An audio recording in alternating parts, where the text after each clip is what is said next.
So we're going to have a really exciting evening. We go from death to sex to birth, all in one evening. We have it all. So everything you need is right here. I want to thank Molly Cleater and A Place to Create, which is this beautiful space that's been donated to us for this year. Molly is an amazing artist, and she teaches workshops for children here, and in the evenings workshops for adults. And you should take one of her flyers and keep it for yourself and pass it on to other people. Just great, great, great stuff happens in this room, including work in progress. For those of you who don't know me, I'm Maia Danziger. I'm the creator of Relax and Write and Work in Progress. And I'm really, really excited for this evening's performance. So we're going to start with death, because I think that's the way every evening should begin, don't you? Carolyn Campbell has been writing professionally for over 25 years through her association with cultural institutions and her clients in the visual and performing arts, design, and architecture fields. She's working on her first nonfiction book, City of Immortals, a written and pictorial history with guided tours of the world-famous cemetery in Paris, Père-Lachaise. Please welcome Carolyn Campbell.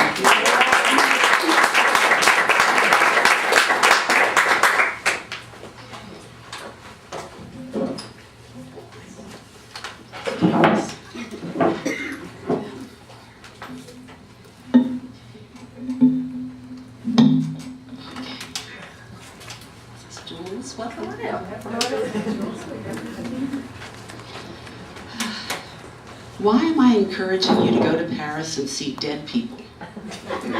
I'm not saying don't visit the Eiffel Tower, the Louvre, civic landmarks, cafes, and quaint little shops. By all means do. But Père-Lachaise Cemetery, the most revered and oldest of its kind in the Western world, is what draws me back to the City of Light. In City of Immortals, I want to share my adventures in this granddaddy of all graveyards. A young artist at an exhibition opening told me about Père-Lachaise and its astounding memorials to artists, writers, and musicians. He suggested I visit one of my idols, the author and wit Oscar Wilde. He knew of the Wilde tomb in Père-Lachaise because one of his own ancestors, Sir Jacob Epstein, had sculpted the monument marking Wilde's burial place. I now had my first destination. Intrigued by French architecture and urban design, I embarked on an exploration of how the City of Light was designed, and accidentally, the genesis of its legendary cemetery. Centuries of war and plague had already filled the catacombs and church graveyards, the traditional burial places operated by the church, creating a massive historical mulch. The 18th century Parisian engineers had overlooked one significant factor in their design scheme: what to do with the dead. Consequently, in 1780, a cellar wall of the Cimetière des Innocents collapsed, spilling an avalanche of 2,000 corpses into a neighboring apartment building. The body count had reached critical mass. Finally, it was the outcry from Parisian residents that pressured the government to address the problem. This is where our story begins. At the start of Napoleon's reign, the newly crowned emperor focused not only on military campaigns, but also was concerned with the living conditions of his subjects. He helped institute a sewer system that carried foul water away from the congested and fast-growing neighborhoods of Paris. The graveyard problem persisted, though, and his constituents demanded a solution to the burgeoning necropolis. Napoleon laid down the challenge to his city planners: solve the overcrowding. A competition to create new cemeteries on the outskirts of Paris was announced. At the beginning of the 19th century, the suburbs of Paris included forested mountains. Some of the most beautiful were Montparnasse, Montmartre, and in the far eastern section, the tallest mountain, Mount Louis, named after the Sun King, Louis XIV. The unique topography of these locations, unlike the traditional churchyards, played a key role in the new cemetery mandate. The stage was set for the awarding of the commission to build a garden-style cemetery, the first of its kind. The winner of the largest commission, Le Cimetière de l'Est, located at Mount Louis in the east, was architect, urban planner, and landscape designer Alexandra Bosniar. Mont Louis was a former 20-acre Jesuit retreat located in what is now the 20th arrondissement. Friar Francois de Lachaise, the Jesuit confessor to Louis XIV, was a former resident. The popular story is that Louis offered this property with its elaborate gardens and retreat house as a strategic gift to his savvy and forgiving Jesuit confessor in hopes of having his sins removed. The bucolic site was planted with lemon groves, rose gardens, tree arbors, and many winding paths ideally suited to the contemplative life of its former inhabitants. Bosniar created a brilliant design as a final resting place for Parisians, but it was a hard sell to the populace. Neither the church, which was not keen on losing business, nor the parishioners, who did not relish a long trek to the countryside for internment and subsequent visits, were enamored with this new plan. In addition, highly superstitious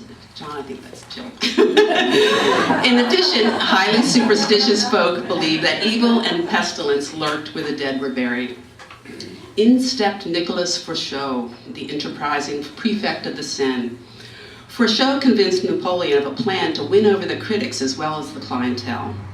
After naming the cemetery Père-Lachaise for the popular Sun King's confessor, he appealed to the elite of Paris by purchasing great sculptures to be placed throughout the landscape, and bartered for noble bones to lead the way by being entombed there. He successfully negotiated for the remains of the famed and ill-fated 17th century lovers Heloise and Abelard, whose effigies soon lay atop a granite chapel bier not far from the entrance to the cemetery. He also acquired the ashes of Molière and La Fontaine. The high-end cachet of the place was set. The funerary monument designs found in Père-Lachaise, now expanded to 100 acres, represent an encyclopedic collection including Gothic, Romanesque, Neoclassical, Italian Renaissance, and Art Nouveau crypts next to Egyptian Revival pyramids and obelisks. The magnificent sculptures complementing these tombs delivered on the promise of visceral awe in the land of the dead. As we stand at the Boulevard Ménilmontant entrance, imagine being here a century ago, hearing the rhythmic clop-clop of the sturdy black carriage horses drawing the hearses of such people as Frédéric Chopin, Honoré de Balzac, Amedeo Modigliani, and Sarah Bernhardt. Envision the long processions of families, friends, and fans, heads bent in sorrow, carrying ornate floral wreaths to lay at the gravesites. Leaving the noise of Paris behind, we enter the hushed Elysium of the afterlife. We walk up the cemetery's Avenue Principale, just inside the main gate, and pass between rows of impressive crypts adorned with classical pediments and pilasters. This is an excerpt from Tour 1. My antidote to being stuck in Los Angeles traffic is playing CDs of Chopin. His musical genius at the piano and his etudes and nocturnes transport me from the crowded freeway to the salons of 19th century Paris. Standing in front of Chopin's gravesite on All Souls Day, votive lights flicker and the tomb is swathed in garlands of flowers. Let's pause and talk with the musician about his life, loves, and mortality. Monsieur Chopin, I understand that you arrived in Paris from your native Poland during your 20s and never returned. Did you have any regrets? What kept you in Paris? Though I consider Paris élan vital, I always longed for Poland, and my mazurkas, for one, reflect my deep ties to my homeland. Sometimes I would be overwhelmed with feelings of aloneness and depression. I would come home and weep out an adagio on the piano. What kept me in Paris is what mattered most to me, music and women. The Baroness Aurore Dupin, who took to calling herself George Sand, was 6 years my senior and a strong, dominant counterpoint to my more passive, delicate nature. Critics wrote that I produced my greatest music during our 8-year love affair. An excerpt from Tour 2. The actor Vincent Price brought Oscar Wilde to life for me in his one-man play, Diversions and Delights, which I saw in 1977 at Ford's Theater in Washington, D.C. Price recreated Wilde's 1899 two-act public talk in Paris, detailing his life, his works, and his love for Sir Lord Alfred Douglas. Here in the far northern section of Père-Lachaise, I finally engaged the writer himself in conversation. Mr. Wilde, your tomb is one of the most highly visited in Père-Lachaise. Why do you think that is? Well, I'm very flattered to see the throngs of handsome young men. I would like to think it's because of my literary genius, but I understand it's more about my being seen as a champion of gay rights. Ironically, I lived during what was called the gay 90s, 1890s that is, but it had a totally different connotation. Mr. Wilde, you might have enjoyed the turmoil caused by your tomb sculpture. I think it was the last scandal associated with you. Jacob Epstein created a markedly virile winged sphinx with a very prominent male organ crowned with a tiara and emerging from a massive stone. Amazing that Epstein's creation channeled my flamboyance. He was certainly no stranger to scandal himself. The aggressive nudity of his sculptures he had just completed for the British Medical Association on the Strand had all of London up in arms. After all the government furor, I was thrilled to hear that the critics were in favor of his brilliant design for my monument. In 1912, after 9 months of intense work on the 10-ton piece of stone, he finished my tomb and opened his studio for a press preview.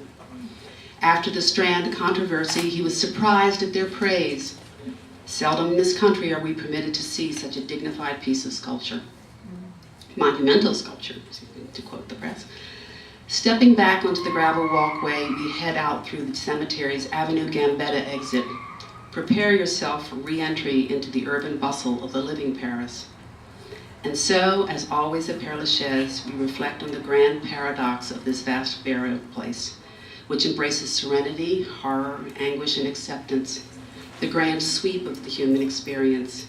Day after day, year after year, the city of Immortals awaits its next visitors.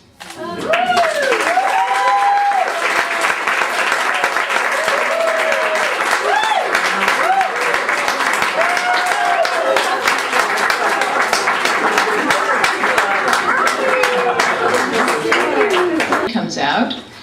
Carolyn's going to be leading tours of Père-Lachaise. So I'm planning myself a relaxing rite in Paris so that we can go on the Père-Lachaise tour, probably 2015. What do you think? I think that's what we're working on. So.